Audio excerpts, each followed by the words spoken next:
Waiting in the wings, Jerry Lewis, Joan London, and a whole lot more tonight on The Late Show with David Letterman. But first, your local news. I'm Bertha, Lynn. Next at 10, the weather may be wet, but that is not stopping progress on the move out of Stapleton. And I'm Ernie Bjorkman. It's out with the old and in with the new. We have the latest on opening day preps at DIA, plus a historic flight foiled by, yes, foggy weather. And planes weren't the only things flying in today. Those stories and more just ahead. You're watching KMGH-TV. Live from Denver International Airport, this is a special edition of Colorado 7 News. DIA takes off.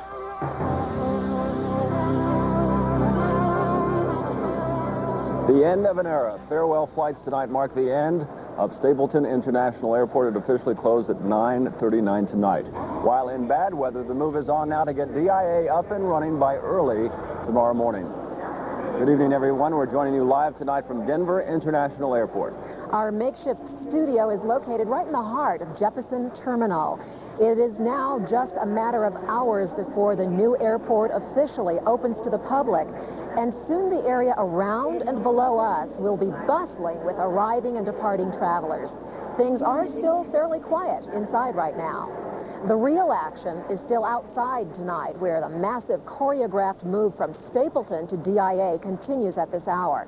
Now, here's how the route looked around 8 o'clock this evening. Thousands of vehicles have already made that historic push. That's right. Guess what? Hendrick Sybrandy is right in the middle of what's left of the tug parade tonight. He is along Pena Boulevard in the fog and the snow. And Hendrick, what's happening out there? Well, Ernie and Bertha, I think it's safe to say virtually all of the tug drivers are out of the freezing rain and cold tonight. The airport move planners, of course, took all of this into account when they set up push day and push night. Now, this all began in typically Colorado fashion today at 1 o'clock this afternoon. Yeah, it's history. We're making history here today. This is a large movement, larger than I've ever seen in the United States. It was an amazing sight. Here on what for years had been an active Stapleton runway stood the first of 2,000 tugs, carts, and moving vans. Nothing like a parade. Nothing like a parade. I think they said it was 22 miles, and supposedly on this it's supposed to be an hour-and-a-half drive. So we'll see. For many of these slow-moving vehicles, it was their first trip off of airport property. That hill up there, if you go into it too fast, you'll start wagging your tail because the road's a lot bumpier than the tarmac. Okay. As the convoy chugged down Denver's back roads, planes continued to fly overhead, and move coordinators choreographed it all from this command center at the new airport. I think we're ahead of schedule. We've probably got at least 80% by now. But the last 20% would be the toughest, the coldest. I'm freezing. It is cold out here. Look at the wind. Look at the flags. Look at my hair. See you later. By this evening, the push had slowed to a trickle. The last of the vehicles expected in their new home by midnight. It's about time we get over here.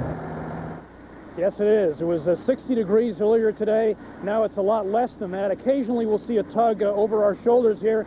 It's empty behind us right now. Safe to say again that virtually all of the vehicles are in their new home at DIA tonight. Ernie and Bertha, back to you in the terminal. Okay, Hendrick, thanks very much. You know, a system that's supposed to make landing in bad weather a breeze just wouldn't fly in today's fog. It was a little too early. United Airlines was planning to land 3 757s simultaneously. No other U.S. airport has the triple landing capability. But today, only one runway was equipped to handle instrument landings needed in bad weather. So the planes had to land, well, the old-fashioned way, one by one. But stay tuned. The 3 runways will be ready to go tomorrow morning. So what can we expect weather-wise for DIA's takeoff tomorrow morning? Meteorologist Pam Daale is curbside tonight with a look ahead. Hi, Pam. Hi, Ernie. It's gotten a little bit chilly. Hard to believe that today's high temperature was actually 62 degrees, but things have really cooled off, and there's been some precipitation in the area as well. The radar picture not showing too much across the state, except for the far northeast corner. Most of this is very light precipitation, some freezing drizzle, freezing rain, and a little bit of light snow mixed in. But our temperature right now is dropped down to 29 degrees with the cloudy skies and a little bit of misting in the Denver area, and overnight will drop down to 24. For tomorrow, It's going to be a cool day. 28 degrees by 7 in the morning, around 36 by noontime, and that'll be about as warm as we'll get. 29 by 7 in the evening. Maybe a little bit of light snow tonight as well as tomorrow, but not a lot expected. And I'll have more details on the rest of the forecast for this week coming up in just a few minutes. Ernie? All right, Pam, thank you very much. Good test for DIA's first day. That's well, right. Tomorrow is, of course, going to be a big day at DIA, so hopefully the weather will cooperate. Now, at 6 a.m. tomorrow morning, the first passenger plane departs from DIA. That's a flight to Kansas City. Then at 6:05 a.m., the first passenger flight arrives at Denver International from Colorado Springs. Ann Trujillo will be aboard that flight with baggage. We'll follow her from start to finish. And things will start happening early tomorrow. You can watch it all live on Colorado 7 News. Guess what? Bertha and I will be here at 5:30 tomorrow morning, and we'll stay on as long as necessary. We'll be here if that wake-up call comes through. I hope so. Well, final preparations are underway all over DIA. Everybody is getting in on the act. Paul Reinertson is in the check-in area right now to explain. Paul? Well, Ernie, right behind me, United is putting up these nice, colorful balloons to greet everybody when they get here in the morning, and also putting up these line stanchions to, I guess, keep everybody under control. You know, despite the weather, as you said, there's been no slowdown in getting this airport ready. And from everything we've seen tonight and heard, it is ready. Early today, they opened one of only 2 full-service post offices at an airport. And the ribbon was cut by none other than the terminal's namesake, L. Ray Jefferson. Closer and closer, we're going to take off pretty soon. As soon as it reads, 90 miles an hour, and the old Eagle Rock will pull back. Still a few signs to adjust on the ticket counters. Most of the shops are ready to open at 5:30 tomorrow morning, including a duty-free shop, something they didn't have at Stapleton. They will be able to buy a lot of things from the duty-free without paying tax and duties. While that fog slowed down ferry flights to DIA, they have quickly made up the lost time. And the aviation manager says that won't happen when all the FAA people get to the new airport. And we'll be able to go from an acceptance rate at Stapleton under these weather conditions of 30 an hour to 99 per hour. And the pilot who flew the first revenue flight in here at 1 this morning says now he's ready to try a takeoff. We'll have to go down to the airplane and get the flight plan released and check the weather in Memphis, and we'll taxi out. I'm sure we can find the end of the runway here. About all they need now to get going are passengers. And Ernie and Bertha, some of those cargo flights already are taking off tonight. And in case anybody is wondering, if you have an early flight tomorrow, the airport actually opens at 4 o'clock. So if you're a little uneasy, you want to give it that extra time, even though there aren't that many flights early in the morning, you can be out here as early as 4 o'clock. They'll let you in. All right, we'll keep them company. That is good advice anyway, Paul, because there's so much to see out here. Thanks, Paul. Well, you know, there were some nostalgic moments today as Denver said goodbye to Stapleton. This afternoon, road crews brought down signs leading to the old airport.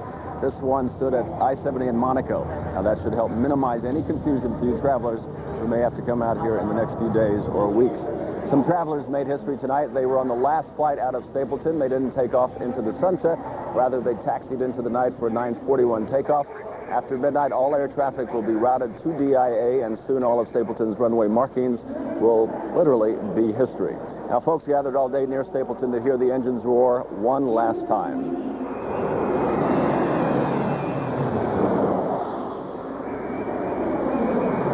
Some said they've been coming out to watch the planes land since they were children, and others brought their own children to enjoy the show. I've flown out of Stapleton many a time, and it's kind of neat to be out here on the last day and kind of witness the whole thing, the closing of one airport and the opening of a new. The people here say it's kind of sad to watch the end of Stapleton, but exciting to see the opening of DIA. And it has to be an especially exciting moment for our guest who's joining us now. This is U.S. Transportation Secretary Federico Pena. I'm sure he needs no introduction. The former mayor of Denver and the initiator of this Denver International Airport. And you're here tonight to meet with your successor, Wellington Webb. What are you going to be doing? We are officially going to provide the certificate of occupancy for the new airport, certifying that it has met all of the FAA safety standards. So that'll happen in a few minutes. But I was out at Stapleton today, and it was nostalgic because I was thinking of Mayor Ben Stapleton, who in 1929 had the courage and the vision to build that airport, which has been so important to our, so far out, and people criticized him, but it's time now to move into the new facility, and everybody's ready and excited, and I look forward to the opening day tomorrow. Do you think after this opening that people will forget a lot of the criticism, a lot of the problems this has had? Well, I think most of that will go away, but I wouldn't be surprised if there's still a few more glitches. People have to get used to the new configuration here at this airport, but over time, I think people will realize that this is the most technologically advanced, most environmentally friendly airport in the world, that it is critical to our national aviation system here in the United States, that it's going to reduce delays nationwide by 5%. That means savings to you and to the airlines, because we won't be wrapped up like a pretzel sleeping on a couch over at the old Stapleton airport like so many people did because of delays. So it's worth it. Absolutely, and I think that as more people fly through here over the years, they'll become more and more convinced of the decision and why this is so important to move forward. We'll talk about some of the highlights and some of the disappointments associated with DIA tomorrow, and we'll have a chance to talk at length. Thank you so much for taking a minute to spend with us tonight. We know that you want to get over to meet with the mayor, and we hope that that ceremony goes well. Thank you very much. Thank you, Mr. Secretary. Thank you. Well, still ahead, we have more live coverage for you from DIA tonight. Store owners at our new airport have stocked their shelves, and they are ready for their profits to take off. And then later, we're going to give you a last look at the end of an era at Stapleton. But now, here's the first of several interesting facts on our new airport. DIA's 53 square miles of land is room enough to fit Dallas-Fort Worth International Airport, Chicago O'Hare, and 2 Stapleton airports.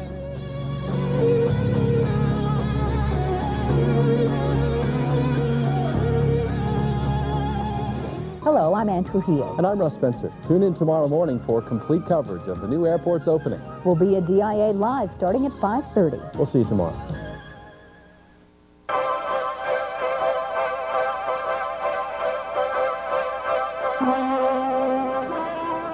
We need to tell you the activity for Push Day wasn't all outside. The vacuum cleaners were on overdrive inside airport shops.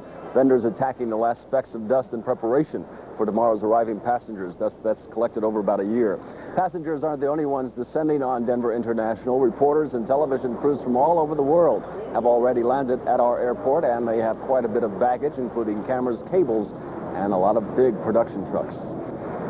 Well, after an excruciating series of delays, store owners here at DIA finally are stocking their shelves, and they are getting ready for their businesses. Jane Hampden reports on the impressive array of shops at the new airport on their final day of preparation. Airport sights and smells are exploding all over DIA. After sitting empty for a year, little shops are turning out big aromas and preparing to turn profits. The logistics of getting the merchandise from Stapleton to here have been difficult. Items from familiar Stapleton stores like Colorado West had to travel up and down escalators in and out of trains to get to these shelves. Other shops are making their airport debut, like the one that carries 2,000 ties. It's ideal for the business traveler, someone that's looking for something they perhaps forgot at home. The experts say businessmen often forget to pack the essentials. Belts more than ties, although some people do leave without any ties at all.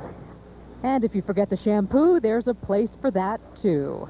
These are little, like, pickup travel gifts. Have shampoo and conditioner if you're on the run. On the run or stuck with a flight delay, prepare for plenty of distractions as concessionaires compete for travelers spending money. Jane Hampden, Colorado 7 News. DIA travelers will find everything from pricey hand-knit sweaters to croissants to peppermint body lotion. Most of the shops will open for business first thing tomorrow morning. All right. Well, plenty of first tomorrow morning at DIA, but one came today. Next, details of a lawsuit filed against the new airport. Also ahead, the city bands together to honor a police officer killed this past weekend. And on a lighter note, a festival where everything comes up oranges. Wow. But first, another fact to wow your friends on DIA. The annexation of 53 square miles of land for DIA more than doubled the size of Denver. The new airport is 1 square mile bigger than the city itself. DIA takes off. Live coverage from Denver International Airport. Here is Ernie Bjorkman. Welcome back. One level below us near the L. Ray Jefferson statue, a special ceremony has just taken place. Transportation Secretary Federico Pena presenting Mayor Webb with DIA's official operating certificate. It happened just a few minutes ago. It was Pena who, of course, first broke ground out at the new airport, and now Mr. Webb's political reader is writing on this new airport success. This is the certification which is required before any carrier can legally provide service at the airport tomorrow. In effect, DIA's is Denver's new front door, and their certificate in practice says, come in, we're open for business. So Mr. Henson, if you would step up with their certificate, and we'll present it to you, Mr. Mayor, and to Jim DeLong, who is here with us. Congratulations for opening the airport. Give them a round of applause. Thank you. Congratulations. And there you hear the loud applause. As we said earlier, Stapleton Airport is no more. It closed down officially at 9:39 tonight. And now we have a brand new airport for the city of Denver, Colorado. Denver International Airport. It has its official papers. Well, the first flight hasn't even taken off, and already there's trouble in the air. The first class action lawsuit involving DIA. Today, a group of airport bondholders filed a lawsuit in federal court against the city and county of Denver. This suit claims the city misrepresented problems at the airport while selling all those big bonds. Checking on news outside the airport, black tape on car headlights and taillights serves as a solemn reminder of a police officer's tragic death. Officer Sean Lynn was shot this past weekend while in the line of duty. Charlotte Terwilliger taped the lights on her car this morning. She says she wants to let all Denver police officers know that she shares their grief and she supports them in their law enforcement efforts. Meanwhile, funeral services for the slain officer will be held at 10:30 Wednesday at Denver First Church of the Nazarene. And on a lighter note, Italy has a festival with a more international flavor. Literally, celebrants of the Battle of Oranges pelted each other with the fruit. The annual 3-day battle in northwestern Italy is billed as the world's largest food fight. Wow, that looks like fun. Not. Well, a lot of people were having fun at Stapleton Airport today. As they said their goodbyes to an old friend, we will take a look after sports. And up next, Pam will tell us if snow and fog is in the opening day forecast. But first, an airport fun fact. DIA's tallest control tower in the world is designed to sway only 1/2 inch in an 86-mile-per-hour wind. Its foundation extends 94 feet underground. The tower's construction includes 650 tons of steel and 5,000 tons of concrete. It's really a puzzle. We've had wonderful weather in the past. All of a sudden, things change. There you go. This place has had test after test, and at 5 o'clock, the fog came in, so did the snow. Pam Daale joins us now with her forecast for the rest of this week, especially tomorrow morning. What timing, though, for all of this to happen? Actually, looks like for tomorrow morning, we might see a little bit of light snow, a little bit of mist falling out here right now. And as we take a look at Concourse B, some of the planes already out there, kind of getting ready to go. There is that little bit of mist that you can see, and on the ground, you can see it is a little bit wet. Thankfully, we've had such mild weather that so far the roads are just wet. Probably some bridges and overpasses are going to be a little bit icy, so be careful if you're out there driving. For the radar picture, still plenty of moisture over northeastern Colorado in the form of light freezing precipitation as well as a little bit of light snow. Right now, still 29 degrees with an east wind at 16, 100% relative humidity. Yeah, the air is pretty saturated out here. The barometric pressure rising. 62 was the high for today, but that occurred early this afternoon, and then the temperatures plummeted after the cold front dropped through. 29 was the low for this morning. On our national picture, we do have that strong cold front that did move through, and you can see it is through the Denver metro area, so that's why our temperatures have dropped. We have some fog that's also in the area, but some of that has lifted just a little bit. For tomorrow in Colorado, the west central valleys will see just a little bit of sunshine with temperatures in the 40s to around 50, but in the east, a lot of clouds and a little bit of light snow, but chilly temperatures, highs only in the 20s and 30s. 24 degrees for the low in Denver tonight. Pretty chilly with the cloudy skies with fog and a little bit of light snow. For tomorrow, only 36. A chilly day as we start opening up DIA. Chance of flurries, but not a lot of accumulation expected. A little bit of snow still possible on Wednesday, but by Thursday, the sunshine starts to break out again. Temperatures still only in the 30s, so we'll be below normal for the next several days. Bertha and Ernie? Hey, Pam, that's more like it. A lot of the pilots we talked to were disappointed that they couldn't talk about what a beautiful vista the passengers were missing. They couldn't see. That's right. It's been so nice for so long. Now, all of a sudden, clouds. Yeah, they enjoyed landing with their instruments on, though. Oh, I'm sure. A good test. All right, Pam, thank you. Sure. Well, our Monday sports report, when we come back, the latest on the Nuggets, where there's bad news on the injury front. And baseball's labor talks might be resuming, but a Rockies player and management are having a war of words. Colorado 7 Sports is brought to you by the free card that gets you good deals at hundreds of places.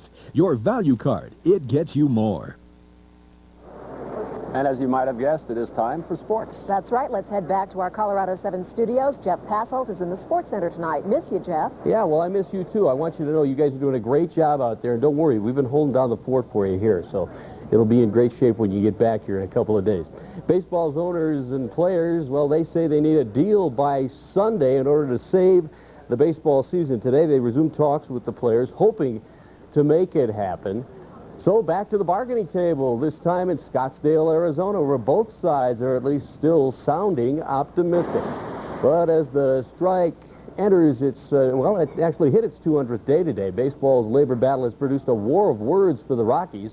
The Rockies hope to entice minor leaguers into replacement games with $150 a day. Now, that prompted Rockies player rep Joe Girardi to rip the plan over the weekend. Girardi accused management of bribery, saying, quote, "It kind of makes me sick. A gutless move. I thought we had a model organization. Now I have to question that." Today, Rockies general manager Bob Gebhard responded, suggesting that one team has already given up on Girardi. The Rockies drafted him from the Cubs. Gebhard said, quote, "Consider the source. It's unfortunate when you reach a point of security in your profession, you forget how you got there." And Gebhard has no intention of changing his plans as far as replacement games are concerned. And there's just enough time for Passolt's play of the day, and for it we go to Coors Field this evening, up in the air above Coors Field, where they turned on the lights for the first time, and Coors Field looks like it's ready. Look at that, a thing of beauty. Baseball's back, at least as far as the field is concerned, so let's just hope the owners and players can accommodate everybody with an agreement as those talks continue down in Scottsdale, Arizona. On the injury front, Robert Pack is out for up to 3 weeks. He'll undergo knee surgery for the Nuggets. Brian Williams also out with a knee injury for 10 days, so they're hurting heading into their matchup with Minnesota tomorrow night. That's going to do it for sports. Back out to you. Okay, thank you, Jeff. And we still have more to come from DIA tonight. But we'll also say so long to Stapleton. That's next.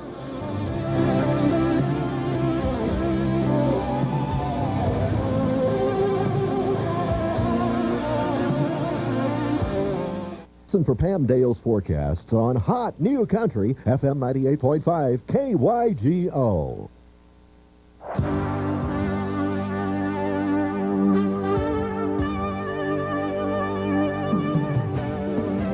The Jefferson statue. Of course, the beginning of DIA means the end of Stapleton, an airport that has served Denver and served it well for more than 60 years. Tonight we're going to get a look at Stapleton's last day and what it meant to the people of Denver. Pat Woodard has the story. Here it comes, Rachel. Here it comes. Let's wave. Let's wave. All right. For more than 6 decades, Stapleton has been a part of the life of a city. Well, I'm a native Denverite. We're proud of this place. Miss Anderson, Miss Margaret Anderson, Mr. Feingart, Mr. Bruce Feingart, please come to an airport information booth. For nearly everyone who works here, there seems to be the feeling of losing an old friend. It's sad. I mean, I'm happy about DIA. I'm excited to go out there tomorrow, but it is, you know, it's almost like moving out of your first house. Good afternoon, ladies and gentlemen, and welcome to United Airlines final flight out of Stapleton International. Welcome to Stapleton International Airport. You may stop only long enough to load and unload. Taking a couple of days around no DIA just like this one. Runway 35 left, clear for takeoff. Departure wind 150. 65 years of history coming to an end. A lot of great memories here. 351 clear to go heading 010, Sears car to call you 9522. Pat Woodard, Colorado 7 News. even though flights are no longer arriving and departing at Stapleton, it is still officially Denver's airport. But not for long. The decommissioning of Stapleton begins at 6 o'clock tomorrow morning, marking the end of its long history as Denver's airport. And one final note on that, the controller said to the final flight out tonight, he said the torch has been passed from a proud past to a proud future. And we'll be reporting on that future tomorrow. Colorado 7's DIA coverage continues bright and early. We'll go on the air at 5:30 to provide extended coverage of the first passenger flights and opening day activities. Our 11:30 midday newscast also will be broadcast live, and we are extending our 5 p.m. newscast by a half an hour to make sure you stay up to the minute on developments out here. We also will be out here again at 10 o'clock tomorrow night for a comprehensive look at opening day. So we need all the company we can get. Thanks for joining us tonight. We've had so much fun from our new airport. We hope you did as well. And we'll be back out tomorrow. You'll have the best seat in the house if you tune to Channel 7. We'll see you at 5:30 a.m. Good night, everyone.